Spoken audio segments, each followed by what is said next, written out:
नमस्कार दोस्तों, बुद्ध विचार यूट्यूब चैनल में आपका स्वागत है। एक समय था जब धर्म का अर्थ केवल कर्मकांड था, जब सत्य को जानने की जगह उसे मानने की परंपरा बन चुकी थी। लोग जन्म से श्रेष्ठ और निम्न घोषित कर दिए जाते थे। जो ऊंचा जन्मा वह स्वर्ग का अधिकारी और जो नीचा जन्मा वह केवल सेवा के लिए पैदा हुआ। जहां स्त्रियां केवल पुरुष की छाया समझी जाती थीं और उन्हें धर्म के द्वार से ही बाहर खड़ा कर दिया जाता था। जहां तपस्या शरीर को जलाने का नाम था और मोक्ष केवल वेदों के पाठ में छिपा मान लिया गया था, वही खड़ा हुआ एक युवक जिसने सब कुछ त्याग दिया, वैभव, सत्ता, परिवार और पहचान, और निकल पड़ा केवल एक प्रश्न के उत्तर की खोज में। यह विचार उन लोगों के लिए खतरा था जिन्होंने धर्म को व्यवसाय बना लिया था। यह विचार उस अहंकार के लिए अपमानजनक था जो अपने ऊंचे जन्म को उपलब्धि मान बैठा था। यह विचार उस समाज के लिए असहनीय था जिसने स्त्रियों को केवल घर की दीवारों तक सीमित कर दिया था। यह विचार उन गुरुओं के लिए चुनौती था जो अपनी पूजा करवाने में लगे थे लेकिन शिष्य को सोचने नहीं देते थे। चलिए दोस्तों, बढ़ते हैं, लेकिन उससे पहले वीडियो को लाइक करके चैनल को सब्सक्राइब कर लो, क्योंकि ऐसी वीडियो लाता रहता हूं मैं। सालों पहले मगध की धरती पर एक छोटा सा गांव था जहां लोग नदियों को देवी मानकर उसमें फूल चढ़ाते थे, बारिश न होने पर पशु बलि देते थे, और जब किसी घर में बीमार पड़ता था तो झाड़ फूंक वाले बाबा की शरण में जाते थे। गांव में एक ब्राह्मण परिवार था जिसमें एक नौजवान लड़का था। नाम था सुयश। वह बचपन से ही संस्कृत श्लोकों से घिरा हुआ बड़ा हुआ था। उसके पिता यज्ञ करते थे और गांव के लोग उन्हें बहुत मानते थे। सुयश को भी यज्ञ में आहुति देना सिखाया गया। जब कोई अपने खेत में फसल खराब होने की शिकायत करता तो उसके पिता कहते, यह पिछले जन्म का पाप है, इसे यज्ञ से ही काटा जा सकता है। सुयश उस समय चुपचाप सिर हिला देता क्योंकि वह जानता नहीं था कि और कोई उपाय भी हो सकता है या नहीं। एक बार गांव में भयंकर अकाल पड़ा। 4 महीने से बारिश नहीं हुई थी। लोग बेहाल थे, पशु पक्षी तक मरने लगे। सभी ने मिलकर गांव के सबसे बड़े यज्ञ की योजना बनाई। सैकड़ों गायें लाई गईं, कई दर्जन बकरियां बांधी गईं। सुयश को इस बार मुख्य यजमान बनाया गया, लेकिन उसी समय एक खबर आई कि पास ही के गांव में कोई बुद्ध नामक सन्यासी ठहरे हैं जो ज्ञान की बातें करते हैं लेकिन किसी देवी देवता की बात नहीं करते। सुयश को उत्सुकता हुई। वह छुपकर बुद्ध की सभा में गया। वहां बुद्ध शांत भाव से बैठे थे। उनकी आंखों में कोई दिखावा नहीं था, ना कोई जबरदस्ती का ज्ञान। सभा में एक किसान ने पूछा, भगवान, अगर कोई मेरी बेटी बीमार हो जाए तो क्या पूजा पाठ और व्रत से वह ठीक हो जाएगी? बुद्ध मुस्कुराए बोले, अगर तुम्हारी बेटी का शरीर जले तो क्या तुम अग्नि को और तेल चढ़ाकर उसकी पूजा करोगे या जल से शीतलता दोगे? सभा शांत हो गई। किसान ने धीरे से कहा, जल दूंगा, पर रोगी को औषधि चाहिए, ना कि अंधविश्वास। पूजा अगर करुणा से हो तो वह ध्यान है, लेकिन डर से की गई पूजा सिर्फ भ्रम है। सुयश ये सुनकर भीतर से कांप उठा।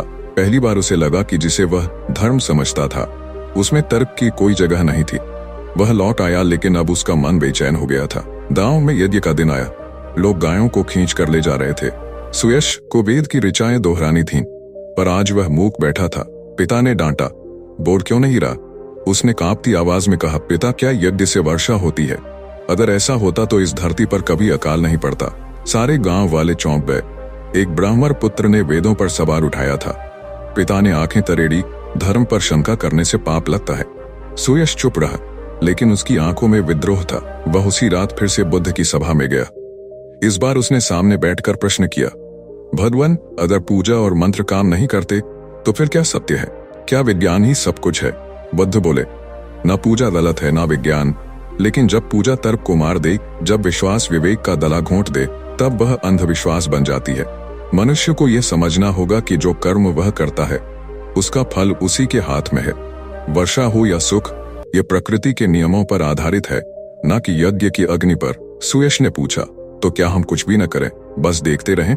बुद्ध ने उत्तर दिया, नहीं, लेकिन करना वह है जो यथार्थ है। बीज बो, भूमि की देखभाल करो, तालाब बनाओ, वर्षा जल को रोको, यही यज्ञ है। और यदि मन को शांत करना है तो ध्यान करो, करुणा रखो, दया रखो, यही धर्म है। यह सब सुनकर सुयश की आत्मा भीतर से बदल गई। वह लौटकर गांव गया और यज्ञ को रोकने की घोषणा कर दी। लोगों ने उसका विरोध किया, लेकिन उसने कुछ किसानों के साथ मिलकर गांव के किनारे एक बांध बनाना शुरू कर दिया। पहले लोग हंसे, पर फिर धीरे धीरे सूझबूझ वाले लोग साथ आए। 2 महीनों में वर्षा आई और उसका बनाया बांध पानी से भर दिया। खेतों को जीवन मिला। लोग चकित रह गए। सुयश अब ब्राह्मण नहीं रहा, वह बुद्ध का अनुयायी बन गया। लेकिन वह सन्यासी नहीं बना। उसने गांव में ही रहकर लोगों को जागरूक करना शुरू किया कि धर्म कोई डर नहीं, वह जीवन की समझ है। यह वही अंधविश्वास था जिसका विरोध बुद्ध ने किया। वे किसी पूजा या परंपरा के विरोधी नहीं थे, लेकिन वे उन परंपराओं के विरोधी थे जो बिना सोचे समझे की जाती थीं, जो विवेक का अपमान करती थीं। वे चाहते थे कि मनुष्य अपने अनुभव से जाने, ना कि डर से माने। उन्होंने कहा था, अप दीपो भव, स्वयं को दीपक बनाओ। अंधविश्वास का विरोध बुद्ध का पहला और सबसे महत्वपूर्ण विरोध था, क्योंकि जब तक व्यक्ति स्वयं सोच नहीं सकता तब तक वह आजाद नहीं हो सकता, और जब तक वह आजाद नहीं होता तब तक वह सच्चे सुख की ओर नहीं बढ़ सकता। प्राचीन भारत के समाज में जन्म ही भाग्य था। कौन ऊंचा है, कौन नीचा, इसका फैसला पैदा होते ही हो जाता था। ब्राह्मण का बच्चा चाहे मूर्ख हो, फिर भी वह पूजनीय था, और यदि कोई चांडाल या शूद्र धर्म में ही विद्वान बन जाए तब भी उसे समाज के सामने सिर झुकाकर चलना पड़ता था। मगध राज्य में एक नगर था, वैशाली। वहीं रहता था एक लड़का, नाम था असीत। वह चांडाल जाति में जन्मा था। उसका काम था शवों का अंतिम संस्कार करना और नगर के बाहर बने श्मशान की देखभाल करना। लोग उसे छूना तक अपवित्र मानते थे, लेकिन उसकी आंखों में चिंगारी थी और भीतर एक प्रश्न, क्या मेरा पाप सिर्फ इतना है कि मैं उस जाति में जन्मा जहां से कोई ऊंचा नहीं उठ सकता।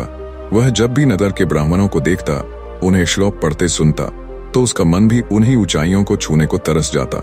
लेकिन वह जानता था, उसके सपने समाज की नजरों में एक मजाक से ज्यादा कुछ नहीं। उधर उसी समय बुद्ध वैशाली में प्रवास पर आए थे। उन्होंने एक विशाल उद्यान में अपना डेरा डाला। नगर में खबर फैल गई कि बुद्ध कोई साधारण सन्यासी नहीं, बल्कि ज्ञानी हैं, और उनके उपदेश सुनने हजारों आते हैं। असीत ने छुपकर एक सभा में भाग लेने का निर्णय किया। अगली सुबह वह चुपचाप पेड़ों की आड़ में खड़ा रहा। बुद्ध शांति से बैठे थे।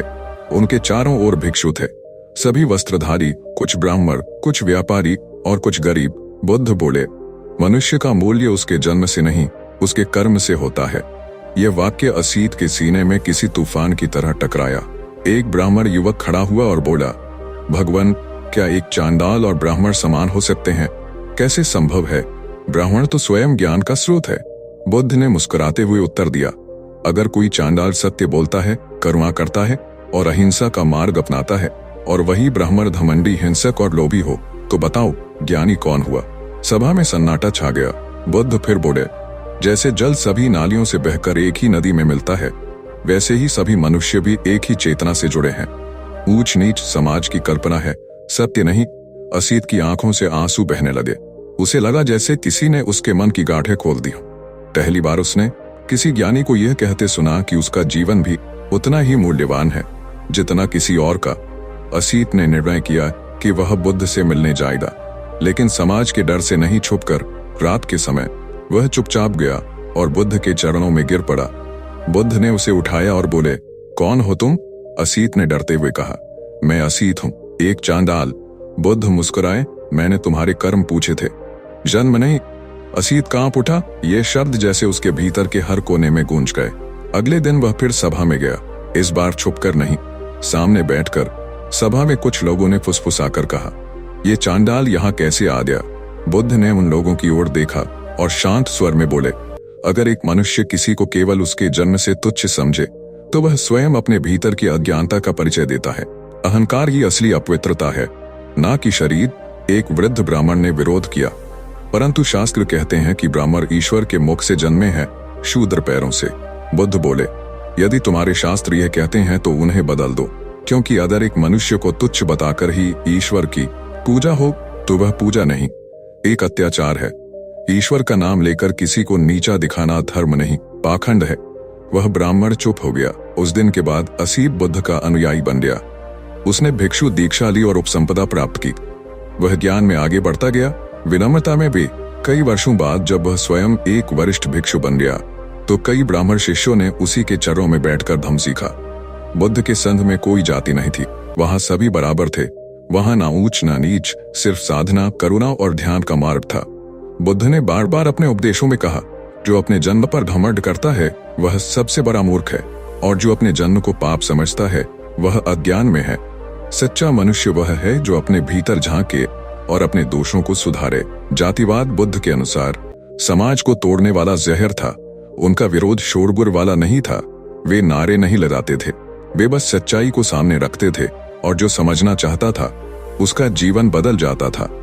असीत जैसे ना जाने कितने लोग बुद्ध के संपर्क में आकर अपने ही जीवन को पहचान पाए। बुद्ध ने कहा था, बुद्ध बनने के लिए ब्राह्मण होना आवश्यक नहीं, मनुष्य होना ही काफी है। यह वही विरोध था जातिवाद के खिलाफ। उन्होंने कभी तलवार नहीं उठाई, लेकिन उनके शब्दों ने हजारों साल पुरानी मान्यताओं को हिला दिया। गंगा किनारे बसे कोसल जनपद के एक छोटे से नगर में उत्सव की तैयारी थी। चारों ओर सजावट, वेद मंत्रों की गूंज और लोग नए वस्त्रों में सजे हुए दिखाई दे रहे थे। राजा प्रसेनजित के महल में खास आयोजन था, वर्षा वंदन यज्ञ, जिसमें देवताओं को प्रसन्न करने के लिए सैकड़ों पशुओं की बलि दी जानी थी। माना जाता था कि जब तक हवन में बलिदान ना दिया जाए तब तक देवता प्रसन्न नहीं होते और न वर्षा होती न अन्न उगता। राजा ने अपने पुरोहितों की सलाह पर यह यज्ञ आरंभ करवाया। नगर के लोग खुशी से इसमें भाग ले रहे थे, क्योंकि उन्हें विश्वास था कि यही उनकी मुसीबतों का अंत है। लेकिन वहीं दूसरी ओर नगर से कुछ दूर उसी समय एक और सभा लग रही थी, गौतम बुद्ध की सभा। वहां ना मंत्र थे, ना शंखध्वनि, बस एक शांत वातावरण और साधना में डूबे लोग। बुद्ध वहीं एक वृक्ष के नीचे बैठे थे और सामने बैठे थे कई जिज्ञासु श्रोता। उनमें से एक था यशोदत्त, एक युवा ब्राह्मण जो पहली बार बुद्ध की बात सुनने आया था।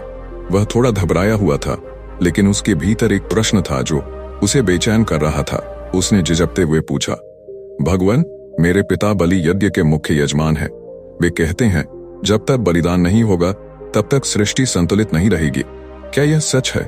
बुद्ध ने उसकी ओर देखा, उनकी आंखें करुणा से भरी हुई थी। उन्होंने पूछा, यशोदत्त, क्या तुमने कभी किसी पशु की आंखों में देखा है जब वह मृत्यु से पहले कांपता है? यशोदत्त ने सिर झुका लिया। उसने कभी जानवर को मरते समय नहीं देखा था, लेकिन उसने उनके चिल्लाने की आवाज अवश्य सुनी थी। बुद्ध बोले, तुम्हारा हृदय यदि उस तरह से नहीं कांपता तो तुम धर्म के नहीं, केवल परंपरा के सेवक हो। धर्म वह है जो जीवन को बढ़ाता है, न कि उसे छीनता है। उसी समय एक वृद्ध किसान सभा में आया। उसका सिर झुका हुआ था और आंखों में आंसू थे। वह बोला, भगवान, मेरे पास केवल एक बकरी थी जो दूध देती थी, उसे यज्ञ के लिए ले लिया गया। अब मेरे बच्चों को दूध कौन देगा? बुद्ध शांत रहे। उन्होंने अपनी हथेली जमीन की ओर मोड़ी और कहा, धरती जो सबका पोषण करती है, क्या कभी किसी को खून मांगती है? तो फिर जो इस धरती का धर्म है वह मनुष्य का धर्म क्यों नहीं हो सकता?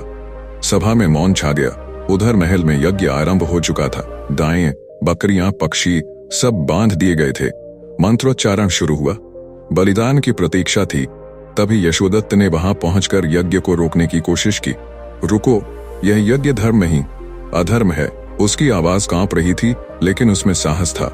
लोग चौंक गए। राजा की भौहें तन रहीं। तुम हो कौन जो यज्ञ रोकने चला है? यशोदत्त ने कहा, मैं वही हूं जो आज पहली बार किसी के शब्दों से मनुष्यता को समझा है। गौतम बुद्ध ने सिखाया है कि करुणा बिना किया गया कोई कार्य पवित्र नहीं हो सकता। राजा क्रोधित हो गया। क्या बुद्ध देवताओं से भी बड़े हैं? क्या उन्होंने यज्ञ को झूठ कहा? यशोदत्त बोला, उन्होंने यज्ञ को झूठ नहीं कहा, उन्होंने यज्ञ की आत्मा को बताया। उन्होंने कहा, यदि यज्ञ में प्रेम हो, करुणा हो, त्याग हो तो वह श्रेष्ठ है, लेकिन यदि उसमें खून हो, चीख हो, भय हो तो वह केवल हिंसा है, धर्म नहीं। राजा ने मौन होकर उसे देखा। तब तक कुछ नगरवासियों ने भी बुद्ध की सभा से प्रेरित होकर वहां पहुंचकर विरोध जताया। राजा ने देश दो भागों में बंट रही थी। एक ओर वे जो शास्त्रों के आधार पर बलि को धर्म मानते थे और दूसरी ओर वे जो बुद्ध की करुणा को धर्म मानने लगे थे। राजा सोच में पड़ गया। उस रात वह स्वयं बुद्ध से मिलने गया। महल के गुप्त द्वार से निकलकर वह बुद्ध के पास पहुंचा। बुद्ध ने उसे देखकर अभिवादन किया। राजा ने कहा, भगवान, अगर हम पशु बलि छोड़ दें तो क्या देवता नाराज नहीं होंगे? क्या यह परंपरा नहीं टूटेगी? बुद्ध ने उत्तर दिया, राजन, जो परंपरा दूसरों की पीड़ा पर टिकी हो वह परंपरा नहीं, परतंत्रता है। देवता वही हैं जिनमें दया हो, और दया वहां नहीं हो सकती जहां करुणा का गला घोंटा जाता है। राजा ने पूछा, तो क्या बलिदान कोई पुण्य नहीं है? बुद्ध बोले, बलिदान तब पुण्य है जब तुम अपनी वासना का, अपने अहंकार का, अपने क्रोध का त्याग करो। अपने क्रोध का त्याग करो, अपने क्रोध का त्याग करो, यही सच्चा यज्ञ है। राजा स्तब्ध रह गया। वह कुछ देर मौन बैठा, फिर बोला, मैं यज्ञ को नहीं रोक सकता अभी, पर मैं बलि को जरूर रोकूंगा। कल से कोई प्राणी इस भूमि पर देवताओं के नाम पर नहीं मारा जाएगा। उस निर्णय ने इतिहास को मोड़ दिया। धीरे धीरे वह चलन बदलने लगा। अन्य राज्यों ने भी इसे अपनाया। बुद्ध का यह विरोध तलवार से नहीं, विचारों से था। उन्होंने हिंसा का उत्तर भी हिंसा से नहीं, प्रेम से दिया। बुद्ध ने पशु बलि को केवल एक रिवाज नहीं माना, उन्होंने इसे मनुष्यता पर किया गया अत्याचार कहा। उनका विरोध किसी धर्म या आस्था से नहीं था, बल्कि उस भाव से था जिसमें करुणा समाप्त हो जाती है और वह कार्य केवल एक भय या स्वार्थ में बदल जाता है।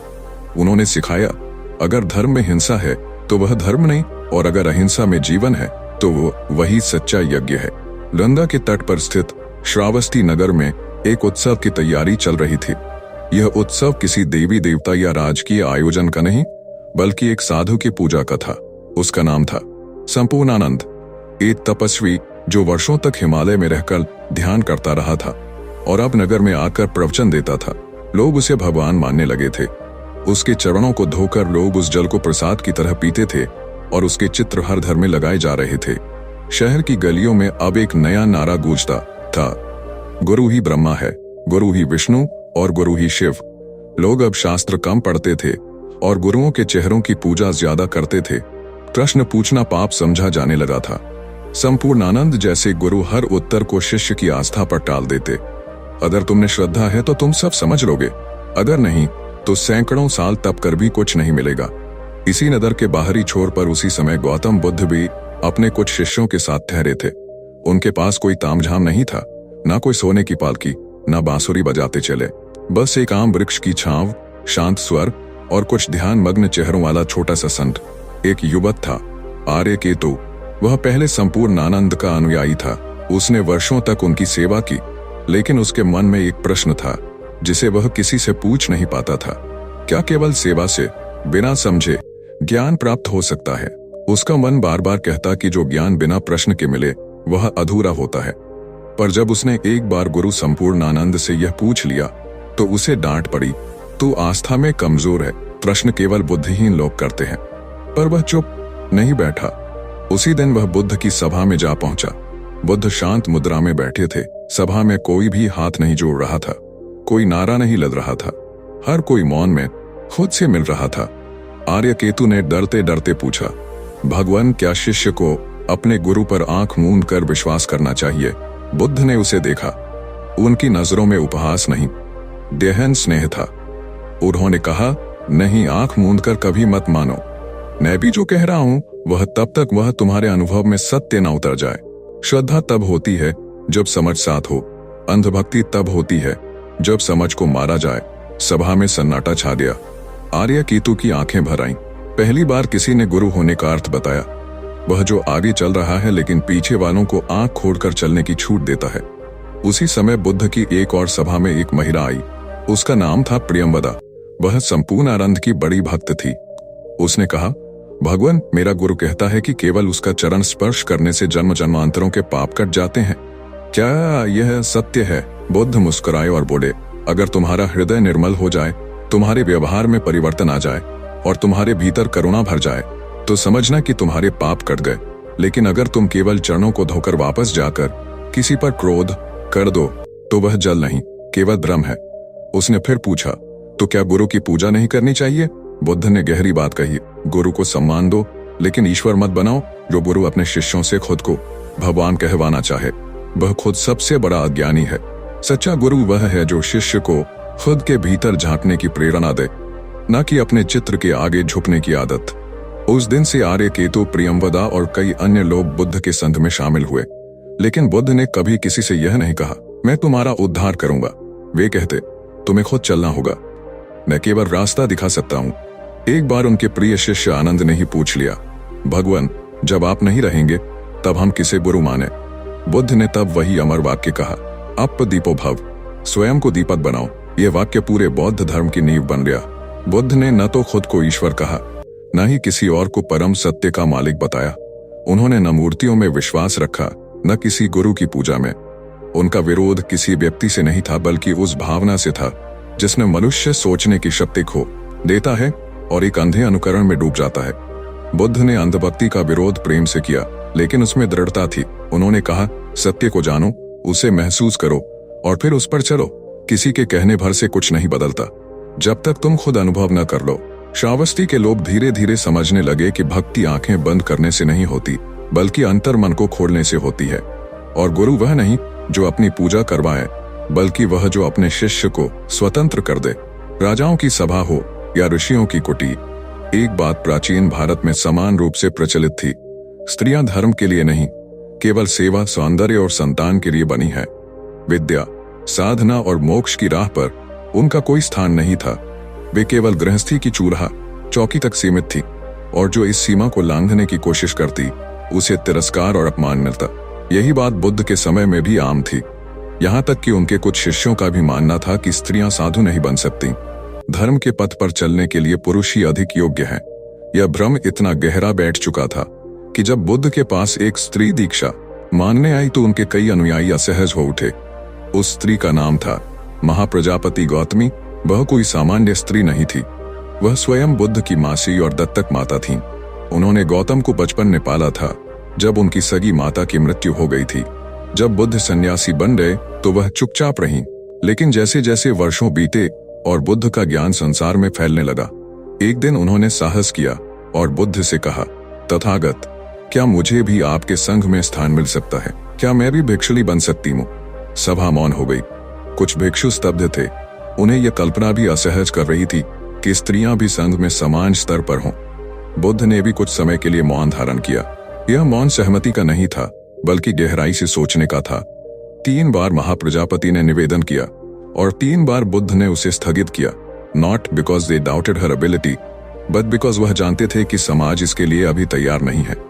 वे जानते थे कि अगर स्त्रियां संघ में आ गईं तो उनका अपमान होगा, विरोध होगा और संघ की व्यवस्था टूट सकती है। लेकिन फिर भी उन्होंने यह भी जाना कि इस आग्रह में कोई अहंकार नहीं, केवल ज्ञान की प्यास है।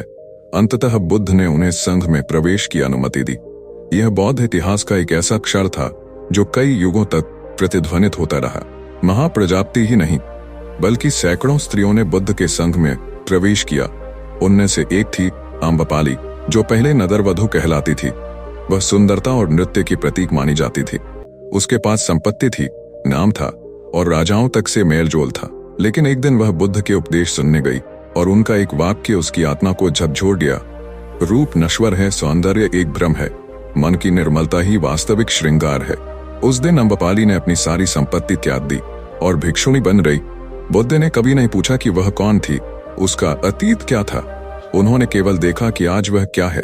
बुद्ध के संघ में आने के बाद आम्रपाली ने ऐसा ध्यान किया, ऐसी साधना की कि वह एक समय के बाद अरहत बन गई, अर्थात वह जिसने जन्म मरण का चक्र तोड़ दिया। यही स्थान बुद्ध के प्रमुख पुरुष शिष्यों को भी मिलता था। बुद्ध ने कभी भी किसी स्त्री को कमतर नहीं कहा। उन्होंने कहा, मनुष्य न तो पुरुष होता है न स्त्री। शरीर का लिंग केवल बाह्य पहचान है। ज्ञान और अज्ञान का कोई लिंग नहीं होता। जो जानता है वह मुक्त है, जो नहीं जानता वह बंधन में है, चाहे वह कोई भी हो। लेकिन बुद्ध का यह दृष्टिकोण समाज को हजम नहीं हुआ। कई स्थानों पर विरोध हुआ। कुछ लोगों ने उन्हें चुनौती दी, क्या एक स्त्री कभी ध्यान में पुरुष से आगे निकल सकती है? बुद्ध मुस्कुराए और बोले, अगर नाव किनारे से बंधी हो और कोई भी उसमें बैठकर बहाव के विपरीत खींच सके तो क्या नदी उस व्यक्ति का लिंग पूछती है? वह तो बस प्रयत्न देखती है। ठीक वैसे ही मोक्ष की राह प्रयत्न को पहचानती है, शरीर को नहीं। बुद्ध के समय में स्त्रियां कई बार अपमानित जीवन जीती थीं। उन्हें कमजोर, असमर्थ और केवल पुरुष की छाया माना जाता था। पर बुद्ध ने कहा, स्त्रियां पुरुषों के पूरक नहीं, उनके समान है। जिस धर्म में स्त्रियों को स्थान नहीं वह धर्म अपूर्ण है। उन्होंने भिक्षुणी संघ की स्थापना की, जो उस समय क्रांतिकारी कदम था। यह कदम केवल एक व्यक्ति को सम्मान देने के लिए नहीं, बल्कि संपूर्ण नारी जाति के आत्मसम्मान के लिए था। एक दिन एक युवक जिसका नाम सौदत्त था बुद्ध से मिलने आया। उसने कहा, भगवान, मेरी पत्नी घर में रहकर मेरे बच्चों की देखभाल करती है, क्या वह भी धर्म का अनुभव कर सकती है? बुद्ध ने मुस्कुराते हुए कहा, अगर वह करुणा से बच्चों को पालती है, सच्चाई से जीवन जीती है और अपने कर्तव्यों में ध्यान और जागरूकता रखती है, तो वह भी उतनी ही धार्मिक है जितना कोई सन्यासी। धर्म गृहस्थ में भी है और वन में भी। वह हृदय में होता है, न कि कपड़ों या जीवन शैली में। बुद्ध का यह दृष्टिकोण अपने युग से बहुत आगे था। उन्होंने केवल लिंग भेद का विरोध नहीं किया, बल्कि यह भी दिखाया कि आध्यात्मिक मार्ग किसी शरीर की बनावट से तय नहीं होता। उन्होंने स्त्रियों को आत्मनिर्भर बनने का रास्ता दिखाया, बिना किसी की छाया बने। इस तरह बुद्ध का लिंग भेद और स्त्री द्वेष के प्रति विरोध समाज को एक नई दृष्टि देने वाला बन गया। उन्होंने यह सिखाया कि ज्ञान, करुणा और मुक्ति, इन पर न किसी पुरुष का अधिकार है न स्त्री का। ये हर उस आत्मा के लिए हैं जो उन्हें पाने की इच्छा रखती है। बुद्ध जब अपने शिष्यों के साथ राजगृह पहुंचे तो नगर की गलियों में एक अजीब सा तनाव था। एक अमीर व्यापारी धनवर्धन के घर पर चोरी हो गई थी। कहा जाता था कि उसके पास इतना सोना था कि वह 10 नगर खरीद सकता था, लेकिन उस रात केवल एक संदूक चोरी हुआ और वह इतने क्रोध में था कि उसने 100 से अधिक मजदूरों को नौकरी से निकाल दिया। धनवर्धन का स्वभाव ही ऐसा था। वह हर वस्तु को अपने पास संचित करके रखता, चाहे अनाज हो या आभूषण, वस्त्र हो या जमीनें। उसकी हवेली में केवल संग्रह की गंध थी। वह किसी को कुछ देता नहीं था, केवल जमा करता जाता। यहाँ तक कि वह अपने बच्चों को भी कहता, जिस दिन तुम किसी को कुछ दोगे, समझना कि तुमने अपना दुर्भाग्य बुलाया। उसी समय बुद्ध की सभा भी नगर के बाहर हो रही थी। हजारों लोग आ रहे थे, कुछ सीखने, कुछ सांत्वना पाने और कुछ केवल शांति की तलाश में। बुद्ध एक वृक्ष के नीचे बैठे थे। उनके चेहरे पर वही स्थिर मुस्कान थी। तभी एक गरीब किसान आया जिसका नाम था हरिदत्त। उसने धीरे से पूछा, भगवान, मेरे पास केवल 2 रोटियां हैं, पर अगर कोई भूखा आए तो क्या मुझे उसे दे देना चाहिए? फिर मैं क्या खाऊंगा? बुद्ध ने उसकी ओर देखा और शांत स्वर में कहा, अगर 2 रोटियां हो और एक भूखा हो तो एक रोटी तुम्हारा धर्म है, दूसरी रोटी तुम्हारा भोजन। लेकिन अगर तुम दोनों रोटियां खुद खा जाओ तो वह भोजन नहीं, लोभ है। हरिदत्त चुप हो गया। उसकी आंखों में प्रशंसा थी पर डर भी था। क्या वास्तव में त्याग इतनी सरल चीज है? उधर धनवर्धन ने बुद्ध के बारे में सुना। वह क्रोधित हुआ। यह सन्यासी क्या जानता है धन का महत्व? यह तो खुद भीख मांगता है। इसे क्या पता कि धन के बिना जीवन नहीं चलता। और जब उसकी ही पत्नी एक दिन बुद्ध की सभा में गई और लौटकर बोली, धनपति, आपने तो सब कुछ जमा किया, लेकिन क्या कभी सुकून पाया? तब वह भीतर तक चिढ़ गया। उसने कहा, कल मैं स्वयं जाऊंगा उस तथाकथित बुद्ध के पास और पूछूंगा कि अगर संग्रह बुरा है तो उसका पूरा संसार कैसे चल रहा है। अगले दिन वह बुद्ध की सभा में गया। उसने भारी वस्त्र पहने थे, उसकी अंगुलियों में सोने की मुद्राएं थीं और चेहरा अहंकार से तना हुआ था। सभा में खामोशी छा गई। उसने प्रश्न किया, भगवान, क्या धन रखना पाप है? बुद्ध ने बहुत धीरे से उत्तर दिया, नहीं, धन पाप नहीं है, लेकिन धन के प्रति जो मोह है, जो लोभ है, वह दुख का कारण है। धन तब तक उपयोगी है जब तक वह दूसरों के काम आए। जो धन केवल संदूक में बंद हो वह तो मिट्टी है। धनवर्धन हंस पड़ा। तो क्या आप यह कह रहे हैं कि मैं मूर्ख हूं जो अपने जीवन भर की मेहनत को जमा कर रहा हूं? बुद्ध बोले, तुमने मेहनत की, यह सत्य है, लेकिन क्या तुम ये सोच सकते हो कि कल मृत्यु आए और तुम्हारा यह सारा धन ही रह जाए? तब यह धन किसका हुआ? क्या वह समय आएगा जब तुम अपने पुत्रों को यह सिखाओगे कि संग्रह से नहीं, सेवा से संतोष मिलता है? धनवर्धन मौन हो गया। यह पहली बार था जब किसी ने उसके सवाल का उत्तर उसकी भाषा में दिया। बुद्ध ने फिर कहा, लोभ एक ऐसा आग है जो जितना भरते हो उतनी ही जलती है। यह कभी तृप्त नहीं होती। तुम 100 संग्रह करो, वह 1000 मांगेगा। 1000 हो जाए तो लाख का सपना दिखाएगा, और जब अंत आएगा तब यह लोभ तुम्हें अधूरा छोड़ जाएगा। सभा में कुछ लोग हंसे, लेकिन अगर कोई अमीर होकर दान देता है तो क्या वह बुरा है? बुद्ध ने उत्तर दिया, अगर वह दान करता है नाम के लिए तो वह व्यापार है, लेकिन अगर वह किसी के दुख को देखकर भीतर से पिघल जाता है और फिर देता है तो वह सच्चा त्याग है। संग्रह के बिना जो देता है वही सबसे बड़ा धनी है। उस रात धनवर्धन सो नहीं सका। वह उठता, चलता, अपने सोने की थैलियों को देखता और सोचता, अगर आज मैं मर जाऊं तो ये सब किसके लिए है? उसे एक सपना आया। उसने देखा कि वह मर गया है और उसके घर की हर वस्तु जंग खा गई है। सोना काला हो गया है, खेत बंजर हैं और लोग उसके नाम पर थूकते हैं।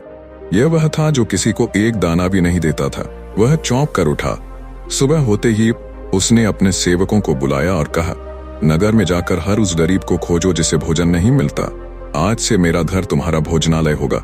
लोग चकित रह गए, लेकिन उसने यह बदला किसी दिखावे के लिए नहीं किया। वह अब खुद भी बुद्ध की सभा में आता और कहता, मेरे पास अब भी बहुत कुछ है, लेकिन अब मैं जानता हूं कि असली संपत्ति वह है जिसे बांटा जा सके। बुद्ध ने लोभ का विरोध केवल शब्दों से नहीं किया, उन्होंने अपने जीवन से किया। उन्होंने कभी कुछ जमा नहीं किया, जो मिला उसे उसी दिन न उपयोग किया। उनके भिक्षु संघ में कोई वस्त्र जोड़कर नहीं रख सकता था, न कल का अन्न, न कोई आभूषण। उन्होंने यह दिखाया कि सादा जीवन ही स्पष्ट सोच देता है, संग्रह हमें डरपोक बनाता है अगर यह चला गया तो, लेकिन त्याग हमें निडर बनाता है, जो कुछ भी है वह सबका है। उन्होंने कहा था, लोभ न तो केवल अमीरों में होता है, न ही केवल व्यापारियों में। लोभ मन की प्रवृत्ति है, वह एक भिक्षु में भी आ सकता है, अगर वह अपने पात्र में सबसे उत्तम अन्न चाहता हो। अर्थ यह कि विरोध संग्रह से नहीं, उस प्रवृत्ति से था जो केवल लेती है और कभी देती नहीं। बुद्ध के जीवन और उनके उपदेशों ने यह सिखाया कि जो जीवन केवल खुद के लिए जिया जाए वह अधूरा है, और जो दूसरों की भलाई में बीते वही सच्चा, सजीव और शांतिमय होता है। सावन का महीना था, वृक्षों पर हरियाली झूम रही थी और गंगा किनारे के गांवों में उत्सव का वातावरण था। बुद्ध उस समय वाराणसी के पास एक छोटे से वन में रुके हुए थे। उनके चारों ओर भिक्षुगण बैठे थे, शांत, ध्यान मग्न, सरल। और वहीं दूर से आता था एक युवक, नाम था वसुदेव, एक तपस्वी जो वर्षों से वन में कठोर साधना कर रहा था। वसुदेव के शरीर पर केवल एक मृग चर्म था और उसके बाल जटाओं में बंधे थे। उसकी आंखों में एक विशेष प्रकार की चमक थी जो तप से आती है, लेकिन भीतर ही भीतर किसी गहरे गर्व से भी भरी होती है। वह स्वयं को श्रेष्ठ मानता था क्योंकि वह व्रत करता था, भूखा रहता था और लोगों से दूर रहकर ध्यान करता था। वह बुद्ध की ख्याति से जलता था, सोचता, यह सन्यासी तो बस घूम घूम कर बातें करता है, इसे लोग तथागत कहते हैं। क्या कोई ध्यान किए बिना, यज्ञ किए बिना, त्याग किए बिना भी ज्ञानी हो सकता है? और उसी दिन उसने निर्णय लिया कि वह बुद्ध से जाकर विवाद करेगा। उसे विश्वास था कि वह बुद्ध के हर उत्तर को काट सकता है। वह सभा में पहुंचा। भिक्षु उसे देखकर चकित हुए। वह सीधा बुद्ध के सामने आकर खड़ा हो गया और बोला, हे तथागत, मैं तुमसे कुछ प्रश्न करना चाहता हूँ, पर पहले यह बताओ, क्या तुम ईश्वर हो? बुद्ध ने शांत स्वर में उत्तर दिया, नहीं। वसुदेव ने दूसरा प्रश्न किया, क्या तुम अवतार हो, कोई देवदूत, कोई विशिष्ट आत्मा? बुद्ध ने कहा, नहीं, मैं इनमें से कुछ भी नहीं हूँ। वसुदेव चकित हुआ। उसने पूछा, तो फिर तुम क्या हो? बुद्ध मुस्कुराए और बोले, मैं केवल जागा हुआ हूँ, मैं केवल जागा हुआ हूँ। बुद्ध, सभा स्तब्ध हो गई। वसुदेव हंसने लगा, तो तुम कहते हो कि केवल जाग जाने से ही आत्मा मुक्त हो जाती है? मैंने 12 वर्षों तक तप किया, उपवास किए, अपने शरीर को जलाया, क्या ये सब व्यर्थ थे? बुद्ध ने उसकी आंखों में देखकर कहा, तुमने तप किया, ये सत्य है, लेकिन क्या वह तप तुम्हारे अहंकार को तोड़ सका या उसने उसे और बड़ा बना दिया? वसुदेव चुप हो गया। किसी ने उससे ऐसा प्रश्न कभी नहीं पूछा था। बुद्ध ने फिर कहा, सच्चा साधक वह है जो यह जानता है कि वह कुछ भी नहीं है, जो यह समझता है कि मैं विशेष हूँ। वह अभी अंधेरे में है। अहंकार कोई सिंहासन नहीं, वह बेड़ी है जो आत्मा को जकड़ती है। वसुदेव ने कहा, लेकिन यदि मनुष्य को अपने साधनों पर गर्व ना हो तो फिर वह कैसे जाने कि वह प्रगति कर रहा है? बुद्ध बोले, वह जान सकता है, पर उसे गर्व नहीं, विनम्रता के साथ जानना चाहिए। जैसे नदी बहती है लेकिन अपनी गहराई का शोर नहीं करती, वैसे ही ज्ञान जब सच्चा होता है तब वह शांत होता है। जो चिल्लाता है कि मैं जानता हूं, वही सबसे अज्ञानी होता है। सभा के कई लोग जो पहले स्वयं को बुद्ध के समीप मानते थे, अब भीतर से कुछ असहज हो गए। उन्हें पहली बार एहसास हुआ कि शायद उनके भीतर भी कहीं यह बैठा है जो स्वयं को दूसरों से बेहतर मानता है। एक वृद्ध भिक्षु ने धीरे से पूछा, भगवान, लेकिन क्या यह अहंकार केवल धन या पद वालों में होता है, या यह साधु में भी आ सकता है? बुद्ध बोले, अहंकार का रूप बदलता है, तभी वह संपत्ति में दिखता है, कभी ज्ञान में, कभी रूप में, कभी तप में।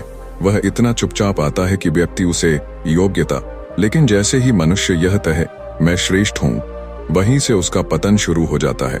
उन्होंने कथा सुनाई, एक बार एक मोर था जिसे अपनी सुंदरता पर बहुत घमंड था। वह हर दिन जंगल में नाचता और अन्य पक्षियों को नीचा दिखाता। एक दिन वर्षा आई और उसकी पूंछ की सारी सुंदरता मिट्टी में लथपथ हो गई। वह घबरा गया और रोने लगा। तभी एक ग्वारैया पास आई और बोली, अब जब तुम्हारी सुंदरता नहीं रही तो क्या तुम उड़ना छोड़ दोगे? मोर चुप हो गया और तब पहली बार उसने महसूस किया कि उसका मूल्य उसके पंखों में नहीं, उड़ने की शक्ति में था। बुद्ध बोले, हम सब मोर की तरह है, अपने बाहरी गुणों पर गर्व करते हैं, लेकिन जैसे ही वह छीन ले जाए हम टूट जाते हैं, क्योंकि हम स्व को गुणों से जोड़ चुके होते हैं। सच्चा ज्ञान वह है जो ये समझा दे कि मैं कुछ नहीं हूं और यही बोध ही मोक्ष है। उस दिन वसुदेव पहली बार खामोश रहा। वह जान गया था कि उसकी साधना ने उसके शरीर को तपाया था, लेकिन अहंकार को नहीं मिटाया था। और जब तक मैं है तब तक मुक्ति नहीं है। उसने बुद्ध के चरणों में सिर झुका दिया, लेकिन बुद्ध ने उसे तुरंत उठाया और कहा, ना झुको, ना चढ़ो, बस देखो कि क्या हो रहा है। जैसे आकाश सब कुछ देखता है पर किसी से नहीं जुड़ता, वैसे ही अपने भीतर देखो, अपने मन के खेल को जानो। वही ज्ञान है और वही मोक्ष। बुद्ध का यह विरोध केवल बाहरी अहंकार से नहीं था, उन्होंने आत्ममोह का विरोध किया, वह अंधा प्रेम जो व्यक्ति को स्वयं की कल्पना में बांध देता है। उन्होंने कहा था, न तो मैं ब्राह्मण हूं, न शूद्र, न राजा हूं, न भिक्षु, न सुंदर हूं, न कुरूप, न ज्ञानी हूं, न मूर्ख, मैं केवल वह हूं जो देख रहा है। ये देखना ही बुद्धत्व था। जो स्वयं को पकड़ना छोड़ दे वह मुक्त होता है, और जो मैं को ही सबसे बड़ा मान ले वह बंधन में ही घूमता रहता है। उनके इस विरोध ने हजारों वर्षों की मान्यताओं को तोड़ा। उन्होंने स्व को मिटा दिया, अहं को त्यागा, और यही बोध उन्होंने हर शिष्य को दिया। उन्होंने सिखाया कि असली शांति तब आती है जब तुम यह जान लेते हो, कुछ भी मेरा नहीं है, यहाँ तक कि मैं भी नहीं, और इस बोध में ही सारी पीड़ा समाप्त होती है। अगर इस कहानी ने आपके मन को छुआ हो तो इस वीडियो को लाइक करें, चैनल को सब्सक्राइब करें और कमेंट में बताएं आपको सबसे ज्यादा कौन सी सीख ने अंदर तक हिला दिया।